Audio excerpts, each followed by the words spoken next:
Similarly जैसे मैंने previous numerical सिखाया था फ्रेम्स का, ये भी एक फ्रेम है। इसमें we need to analyse the frame using moment distribution method and draw the bending moment diagram. अब देखना ये है, ये जो फ्रेम है इसमें एक ओवरहैंगिंग सपोर्ट है। ओवरहैंगिंग सपोर्ट आपका कौन सा हो गया? ये आपका ओवरहैंगिंग सपोर्ट हो गया, क्योंकि यहाँ पे कोई जो सी पॉइंट है यहाँ पे कोई सपोर्ट नहीं है, जिसके कारण इसको हम ओवरहैंगिंग सपोर्ट मतलब ओवरहैंगिंग स्पैन बोलते हैं, not overhanging support. This is known as overhanging span. अब स्टेप नंबर 1 में क्या करेंगे? सिमिलरली बीम्स की तरह ही एक एक स्पैन को लेके उसके फिक्स्ड एंड मोमेंट निकालेंगे, लेकिन फिक्स्ड एंड मोमेंट तभी निकल सकता है अगर इसके बीम्स के ऊपर लोड हो। तो ए बी हो गया, ए बी का फिक्स्ड एंड मोमेंट निकालेंगे। अब ए बी का फिक्स्ड एंड मोमेंट हो गया, fixed end moment from A to B WL²/12 formula है, minus of WL²/12, B to A हो गया प्लस WL²/12। अब उसके बाद नेक्स्ट है B to C, moment from B to C क्या बनेगा? Moment from B to C बनेगा आपका 50 इंटू जो लेंथ है, 50 इंटू हम लोग का लेंथ क्या था? 50 इंटू लेंथ हो गया आपका 1 मीटर। सो इसका जो भी लेंथ है ये 1 मीटर है, मैं लिखना भूल गया, दिस इज 1 मीटर। अगर 1 मीटर है तो 50 इंटू 1 क्या हो गया? मोमेंट। 50 इंटू 1 50 हो गया, लेकिन ये घूम कैसे रहा है? ये घूम रहा है, देखिए जो बी पॉइंट है, बी पॉइंट के अबाउट अगर इसको देखा जाए तो ये घूमेगा ऐसे क्लॉकवाइज, लेकिन इसको रेजिस्ट करने के लिए बी पॉइंट में हम लोग एंटी क्लॉकवाइज लोड लगाएंगे ताकि इसको हम लोग बैलेंस कर सके। तो एंटी क्लॉकवाइज का साइन क्या होता है? अगर यहाँ पे बी पॉइंट में 50 इंटू 1 मोमेंट क्लॉकवाइज लग रहा है तो एंटी क्लॉकवाइज लिखेंगे। एंटी क्लॉकवाइज का मतलब होता है माइनस ऑफ 50। तो moment therefore the moment from B to C is equal to minus of 50।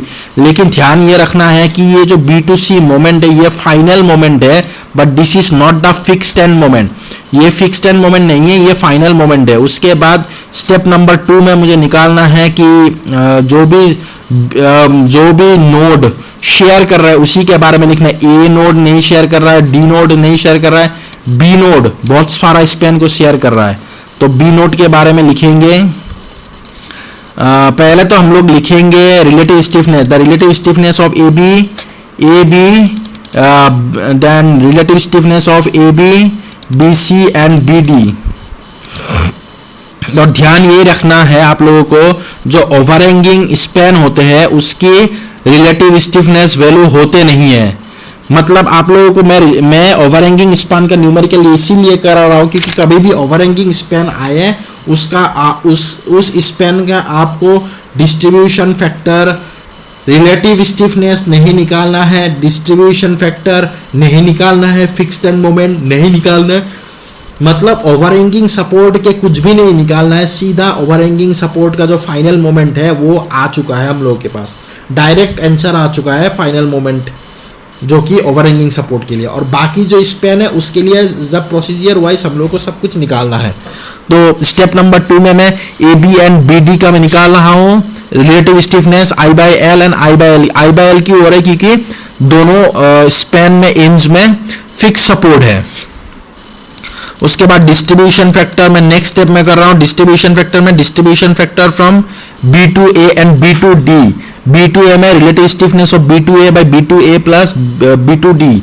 B2D में relative stiffness of B2D divided by relative stiffness of B2D plus B2A। दोनों values निकाल लिए। दोनों वैल्यूज का अगर हम लोग सम अप करेंगे तो दोनों की वैल्यू हम लोग के पास सम अप 1 वैल्यू आएगा। उसके बाद स्टेप नंबर 4 में मैं बनाऊंगा moment distribution table. Moment distribution table में फिर से वही है कि पहला हो गया आपका जॉइंट्स के बारे में लिखूंगा। जॉइंट ए सिर्फ A to B हो रहा है, जॉइंट B आपका B to A एक हो रहा है, एक हो रहा है B to D और एक हो रहा है B to C। B to C जो है ना आपका वो ओवरहैंगिंग स्पैन है। अब उसके बाद C to B overhanging span and D to B। लेकिन C to B में जब C पॉइंट में ही लोड है तो C to B में मोमेंट क्या होगा? C to B में मोमेंट होगा सीधा सा वैल्यू 0 है, क्योंकि जिस पॉइंट में लोड लगते हैं उस पॉइंट में मोमेंट 0 होते हैं, क्योंकि लोड इनटू परपेंडिकुलर डिस्टेंस है नहीं।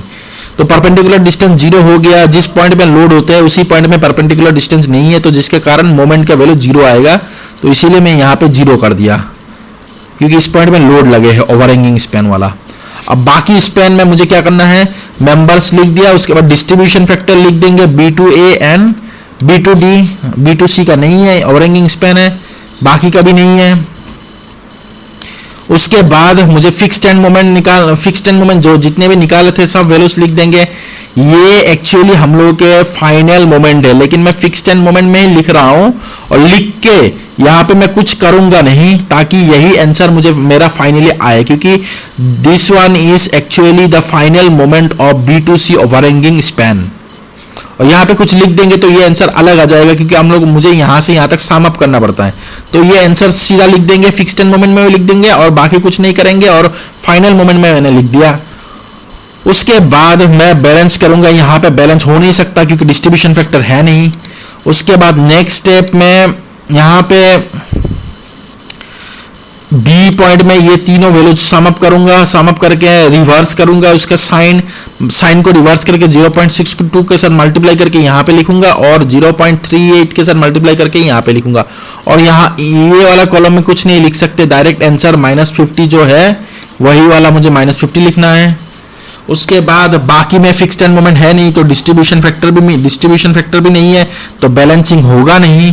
उसके बाद नेक्स्ट स्टेप में क्या है, जब कैरी ओवर कर रहे हैं तो carry over A to B में कौन सा कैरी ओवर आएगा, B2A का आधा, इसका आधा वैल्यू यहाँ पे आ गया और इसका आधा वैल्यू यहाँ पे आ गया। अब B2C का कैरी ओवर यहाँ से जाएगा यहाँ, और B2D का कैरी ओवर यहाँ से जाएगा यहाँ, B2D, D2B, B2C, C2B आधा आधा करके भेज दो। यहाँ पे वैल्यू 0 है तो यहाँ पे 0 आएगी, इसका वैल्यू आधा यहाँ पे गया। उसके बाद मुझे फिर से बैलेंस करना है, यहाँ पे डिस्ट्रीब्यूशन फैक्टर नहीं है तो बैलेंस नहीं होगा। यहाँ पे ये तीनों वैल्यू ही 0 है तो बैलेंसिंग होगा ही नहीं, यहाँ पे भी बैलेंसिंग नहीं होगा। अब मुझे बैलेंसिंग यहाँ करना है, लेकिन यहाँ पे भी बैलेंसिंग नहीं होगा क्योंकि डिस्ट्रीब्यूशन फैक्टर नहीं है, 0 है डिस्ट्रीब्यूशन फैक्टर। तो फाइनली हम लोगों का जो भी मोमेंट बना है वो मैं सम अप कर दूंगा below this point, fixed and double line से नीचे मैं सम अप कर दूंगा। जब सम अप कर दिया हूँ, मेरे पास सारा वैल्यू आ चुके हैं, ये तो 0 है ही, और बाकी जितना भी वैल्यू है वो सारा वैल्यू मेरे पास आ चुके हैं। And finally I have got all the results of the final bending moment required to draw the bending moment diagram. अब मैं बेंडिंग मोमेंट डायग्राम बनाऊंगा। देखिए A to B में बेंडिंग मोमेंट डायग्राम क्या है, A to B में final bending moment diagram है -39.0 ना, माइनस का मतलब है एंटी क्लॉकवाइज B2। उसके बाद नेक्स्ट जो भी है उसी हिसाब से मैंने बाइंडिंग, ये हो गया आपका क्लॉकवाइज B2A 46.83। उसके बाद B2C में यहाँ पे मेरा मोमेंट आया था एंटी क्लॉकवाइज, तो एंटी क्लॉकवाइज लगा दिया तो 50 आ गया, यहाँ पे 0 आ चुका है। यहाँ पे लोड, ये ओवरहैंगिंग सपोर्ट है तो यहाँ पे लोड है ही नहीं, मतलब लोड फाइनली यहाँ पे था तो उसकी बेंडिंग मोमेंट डायग्राम बनेगा नहीं। सीधा ओवरहैंगिंग स्पैन के लिए फाइनल बेंडिंग मोमेंट जो कि 50 है वो बना दिया। ये जो AB वाला स्पैन है इसके ऊपर WL²/8 वाला फॉर्मूला लगा के यूनिफॉर्मली डिस्ट्रीब्यूटेड लोड था उसका मैं बेंडिंग मोमेंट डायग्राम बना दिया हूँ। और उसके बाद B2D वाला स्पैन है उसमें भी मैंने जो फाइनल बेंडिंग मोमेंट आया था उसका बेंडिंग मोमेंट डायग्राम बना दिया, लेकिन यहाँ पे लोड नहीं होने के कारण मैं इसके ऊपर कोई भी बेंडिंग मोमेंट डायग्राम बना के नहीं रखा हूँ। So finally this is the required bending moment diagram for the given numerical. ये जो मेरा न्यूमेरिकल है, इस न्यूमेरिकल का जो फाइनल बेंडिंग मोमेंट है जो मुझे बनानी थी, ये हो गया आपका, ये this is the final required bending moment diagram. Okay, बस इतना ही बोलना था इस लेक्चर में। Okay, thank you.